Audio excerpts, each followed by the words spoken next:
মহান বিজয় দিবস উপলক্ষে ভোলায় কোস্টগার্ডের জাহাজ তৌফিক জনসাধারণের জন্য উন্মুক্ত। ভোলার ইলিশা লঞ্চ ঘাট থেকে বিস্তারিত জানিয়েছেন মোহাম্মদ মঞ্জুর আলম।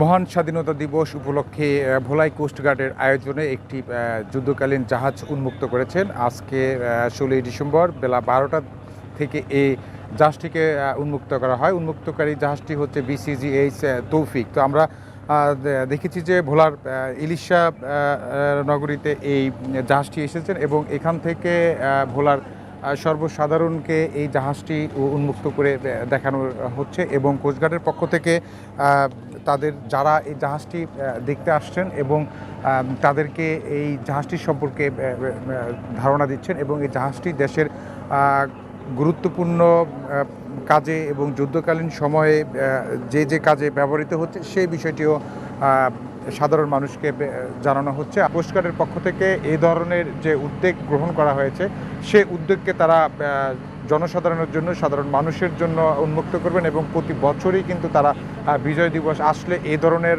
প্রাচীনতম যে জাহাজটি সরকারের গুরুত্বপূর্ণ যে বাহিনী রয়েছে সেই বাহিনীগুলো ব্যবহার করে থাকেন এবং মানুষের জন্য এই জাহাজটি উন্মুক্ত করে তাদের দেখার সুযোগ করে দিয়েছেন। তো এই ছিল আমার কাছে ভোলা থেকে সর্বশেষ 16ই ডিসেম্বর নিয়ে সর্বশেষ তথ্য।